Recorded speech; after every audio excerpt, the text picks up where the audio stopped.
At family reunion, my sister's kid announced, "Mom says you never give back to this family." Everyone clapped. I smiled and said, "Perfect. Then she won't miss the $5,200 I cover for her mortgage every month." My sister went pale. And then, my sister's daughter, Madison, should have shut her mouth a long time ago. But she just had to say something. Loud enough for everyone at the reunion to hear. Right as people were starting dessert. 30 people. Some I hadn't seen in years. All gathered to celebrate my promotion. The promotion that no one from my sister's side of the family ever really acknowledged. Not because they didn't know, but because if it wasn't about them, they didn't care. Madison thought she was funny. Like her mother. And for too long I let that kind of behavior slide. I covered for them, helped them, paid for things I had no business paying for. All to keep the peace. That peace ended the second she opened her mouth. The reunion was my idea, but I didn't really want it. Greg told me to cancel it when we saw the guest list. But my boys were looking forward to it and I figured, okay, one more time. It was at the lake house we rent every year. I paid for everything. Food, drinks, setup, cleanup, down to the folding chairs. Not that anyone noticed. Erica arrived in a sundress I recognized because I paid for it last spring when she said she couldn't afford anything for herself. She didn't greet me. Just waved and walked inside with Madison, who was already glued to her phone. They didn't speak to my boys. Barely nodded at Greg. I was still trying to hold it together. Trying to tell myself not to let it get to me. Then dessert came out. My mom was mid-story about something our dad did back in the day and people were half listening, half chewing on strawberry shortcake. And that's when Madison decided to drop her little grenade. "Mom says you never give back to this family." Just like that. Like she was repeating something casual she'd heard 1,000 times. The entire table went still. You could feel it. A shift. My mom went quiet. Greg froze. My sons looked over at me like they weren't sure if they were allowed to say anything. And Erica? She just kept sipping her drink like it was someone else's problem. I smiled. I don't even know why. Maybe it was because I finally stopped caring. And I said, "Perfect. Then she won't miss the $5,200 I cover for her mortgage every month." There were actual gasps. And a few people clapped. Not out of joy. More like shock. Because the one person they didn't expect to speak up had just pulled the curtain back. Erica went pale. Madison blinked like she didn't get it. Greg stood up, raised his glass a little and said maybe it was time I told the rest. So I did. I reminded them all that the SUV Erica drives isn't hers. I bought it. It's in my name. I even cover the insurance because she said she couldn't get approved on her own. I mentioned the utility bills I quietly paid when their power was going to be shut off. The tutoring I paid for when Madison started failing sophomore year and Erica was too embarrassed to ask my mom for help. The Christmas gifts I sent over for them from Santa, even when Greg and I had to dip into our own savings. I did all of it quietly. And still this is how they saw me. Greg leaned over and said, "We're done helping them, right?" I didn't hesitate. Yep. Starting today. And just like that, the dynamic shifted. The gravy train came to a screeching halt. Erica knew it. Madison knew it. And they both knew there was more coming. The reunion wrapped up faster than I expected after that. A few relatives made excuses and left early. My Aunt Brenda tried to lighten the mood by clearing dessert plates like she was on a mission. Erica didn't speak another word to me. Madison disappeared into her phone again, probably texting some snarky play-by-play to her little circle. I didn't care. Greg and I loaded the boys into the car and drove home in silence for the first 10 minutes. Then Jesse, my oldest, asked quietly if I was okay. I told him I was better than okay. Because I meant it. That night I went straight into the home office and pulled the folder. The mortgage payments I'd been making for Erica? Set on autopay through our joint account. I canceled it. Just like that. The next one was due in 4 days. I turned to Greg and said, "That's going to hit her fast." He smiled without even looking up from his tablet. Good. I didn't stop there. The next morning I called the insurance company and removed Erica from the policy on the car. Since the vehicle's registered in my name, she'd need to switch everything to her own coverage. She'd have to come pick up the title transfer forms herself if she wanted to keep it. I left her one voicemail. "Come, short. You'll need to start covering your mortgage. And the car insurance is no longer in my name. Let me know when you're ready to take care of the paperwork." She didn't call back. But Madison did. 3 days later. She sent me a long dramatic text accusing me of abandoning family and making things worse than they were. She said her mom had been crying for 2 days and didn't know what to do. She said she might have to quit cheerleading if things didn't get better. I stared at the message stunned. Not a word about the reunion. Not a word about what she said. No apology. No taking responsibility. Just guilt-tripping and panic because for the first time they were being held accountable. So I replied with one sentence. "Actions have consequences, Madison." Nothing else. That was the moment I knew I'd done the right thing. Not just for me, for my kids too. They needed to see that kindness doesn't mean being a doormat. That you can love people and still say enough. The next week was quiet. Then my mom called. She wanted to talk things through, and suggested that maybe I'd been too harsh. That Erica was going through a lot, and didn't know how to ask for help in the right way. I didn't say anything at first. Then I asked her one question. Did you know I was paying her mortgage? She went quiet. Then she said no. Exactly. She tried once more. Maybe just the car, maybe just a few more months, but I cut her off. I told her I'd been helping quietly for years and no one noticed. But the moment I stopped, I was suddenly the villain. That's not how family works. At least not mine anymore. And the real twist? Erica showed up the next day. Not at my house. At Greg's office. She didn't text. Didn't call. Didn't even try to show up at my place. Erica went straight to Greg's office. As if that was going to work. She knew better than to face me, so she tried to guilt him instead.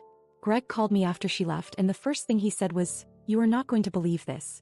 She walked into his office unannounced, wearing oversized sunglasses and fake confidence, and asked if she could have a quick word with him. Greg didn't throw her out because he's not that kind of person. But he wasn't kind either. He just listened. She started with tears. Said she didn't understand why I'd blindsided her in front of the whole family. Said she felt humiliated. Said her daughter hadn't spoken to her in 2 days. Like that was somehow my fault. Then she got to the real reason she was there. She said the mortgage payment bounced.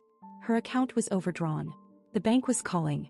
She said she was trying to hold it together for Madison's sake, and maybe if Greg could help smooth things over between me and her, maybe we could figure something out. That's when Greg leaned back in his chair and told her she needed to leave. He didn't yell. Didn't argue. Just told her it was over. That the help was done. That she'd burned through more chances than anyone else in our lives. And that whatever conversation she thought she was going to have with him, it was the wrong office, the wrong man, and the wrong decade. She left in silence. And then she texted me a long paragraph that made it sound like I had driven a wedge into the family. That I had caused Madison to feel unsafe. And that she didn't understand how I could be so cold after everything we've been through. It was like she was rewriting history in real time. As if I hadn't spent the last few years bailing her out while she whispered to anyone who'd listen that I was selfish. I didn't reply. I blocked her number that night. Madison went quiet too. Not a word. Not a post. Not a story. Her social media, which normally ran 24/7, went dead for 2 days. Then a photo appeared. A blurry selfie with some cryptic caption about "real ones never leave." I knew who that was aimed at. I didn't care. Then came the letter. 2 pages. Handwritten. Folded neatly and left in my mailbox with no return address. It was from Erica.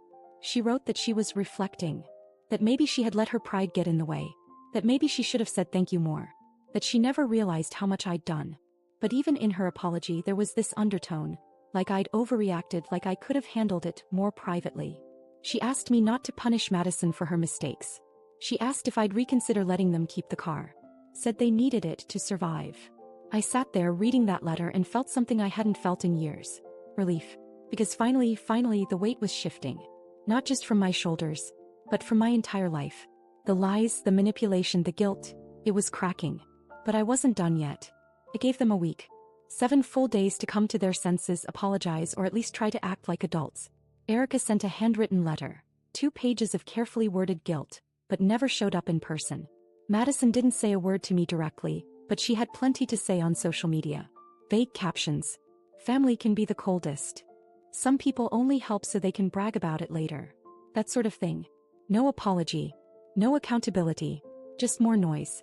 I waited. Quietly. But I was done hoping they'd come around. So I grabbed the spare key. The SUV parked in Erica's driveway still legally belonged to me. I'd kept it in my name because her credit was shot and I didn't want her defaulting and ruining the lease. Back then I didn't think twice. She needed help. I had the means. That's how it always started. But this time I was done playing sponsor. I drove to their house around noon on a Thursday. No warning. I parked the car directly in front of their house. Took pictures of everything. The mileage, the condition, the license plate. I locked the doors and slipped the key into an envelope. Inside, I left a sticky note with one line. "It's yours when you pay for it." As I turned to walk back to my own car, Madison came outside.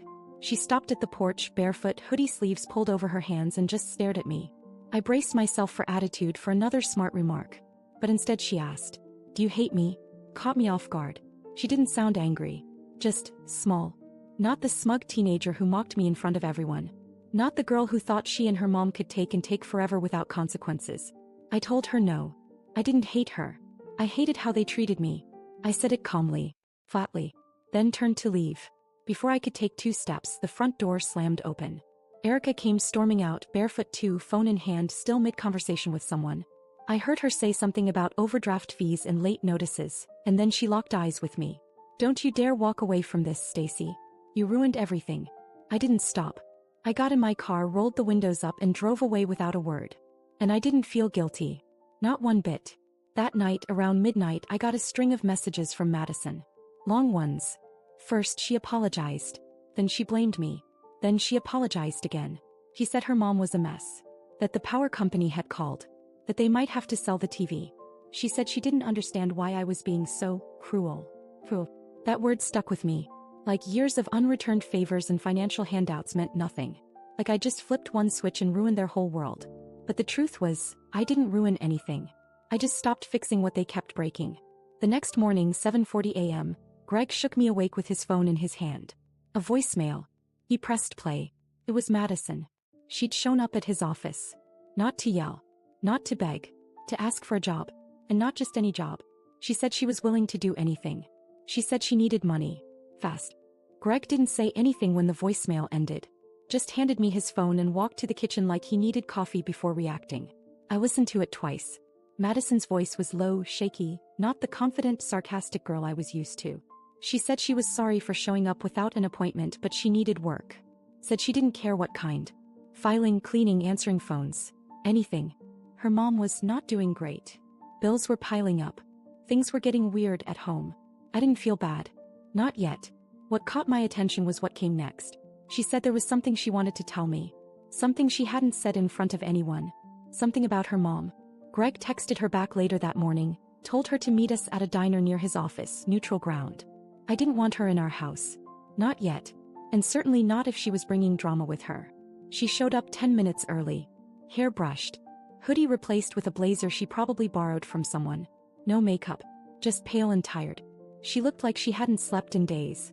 I expected another performance. More guilt-tripping. But she surprised me. She slid into the booth and said I didn't know about the mortgage.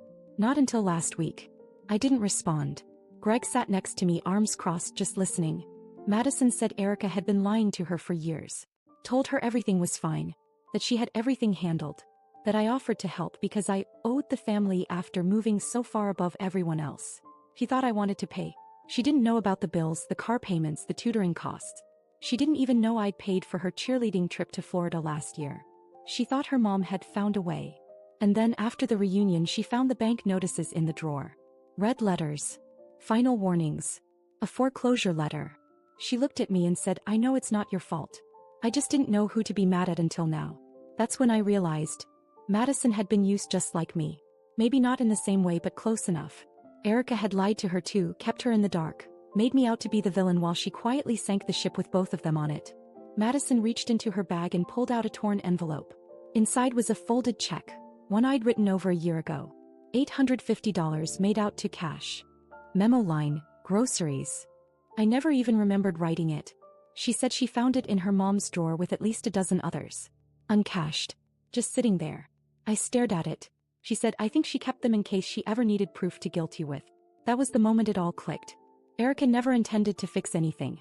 She just wanted to keep a record of every favor. Every dollar. Not to be grateful, but to use. I pushed the check back toward Madison and told her I wasn't hiring family anymore. That if she wanted a job she'd have to apply somewhere else. On her own. She looked crushed but nodded. No argument. Just a quiet yeah. Oi. But as we stood up to leave she said something I didn't expect. I don't think she's done. My mom. I think she's planning something. Hence you. I paused. Asked her what she meant. Madison looked at the floor and said, I heard her talking to Grandma. She's trying to turn the family against you. Said you've changed. Said Greg controls you. Said she might tell everyone you were stealing money from them all these years. That you're not as generous as you pretend to be. And that's when I knew Erica was spiraling. And the worst part? My mother was helping her. He was trying to poison the well. That's what Madison said as we stood in the parking lot after the diner. Erica had been calling relatives all week, spinning stories. Telling them Greg controlled the money. That I was using my promotion to act superior. that I'd made up the payments to embarrass her publicly. And the worst part? My mother was listening. I didn't want to believe it until the phone rang that night. It was Mom. She started with small talk, asked about the boys, asked about work. I knew what was coming, so I waited. Then she said it. Maybe you should have handled it privately, Stacy. Maybe you didn't need to humiliate your sister like that. That was it. That was the moment I knew it was done. I asked her if she remembered who paid her rent last winter when her heating went out. She got quiet. I told her Erica wouldn't have survived the last 3 years without me. And the only reason she was angry now was because the free ride ended. She tried to interrupt. I didn't let her. I said, you want to pick sides? That's fine. Just don't come to me when she drains your savings too. And I hung up. The next day I went to the DMV and started the process to repossess the SUV. Legally I had every right. It was mine. I'd given her enough time, enough warnings, enough kindness. I wasn't asking anymore. The repo guy called me 3 days later. He said the car was already gone. Not stolen. Sold. Erica had forged the sale using fake documents. She flipped the car to some guy across town for cash under the table. My car. Sold. I called the police. Filed the report. Gave them everything. Photos, title, text. The guy who bought it returned the vehicle without a fight once he realized what happened. But now Erica was in legal trouble, and she knew exactly who put her there. Madison was the one who told me. She came to my office in tears a week later, shaking. Said her mom was losing it. Screaming at everyone. Blaming me for everything. Said the lights got shut off that morning. That there was no food in the fridge. That she found a list in her mom's notebook titled, Ways to Make Stacy Regret It. The list included calling HR at my job, reporting Greg for financial abuse, and spreading rumors about us both. That's when Greg stepped in. He showed up at Erica's house the next morning. Alone. He didn't yell. Didn't argue. He handed her a typed letter. It said the following. Any further harassment, slander, or communication would result in a restraining order. Any continued attempts to involve our children, extended family, or place of work would lead to full legal action. She was officially banned from our property, our phones, and our lives. She slammed the door in his face. 2 days later, my mother called again. She said Erica had told her everything. That I was suing my sister. That I was ruining her life because I couldn't handle the truth. I asked my mother if she wanted to go next. She didn't answer. So I hung up again. That was the last call I took. And here's what happened after. Erica and Madison moved out of their rental 2 months later. No one knows where. Madison eventually got a job at a pharmacy across town. She stopped posting online. My mother still lives alone. Quite now. She knows where the line is. Me. I'm good. My sons respect me more than ever. They saw what boundaries look like. Greg and I are stronger than we've ever been. I still have the check Madison gave back. The one Erica never cashed. I keep it in my drawer. A reminder. They tried to turn me into a villain for doing too much. But they never thought I'd stop. Now they know. And they finally respect me. Not because I yelled. Not because I fought. Because I ended it. Completely.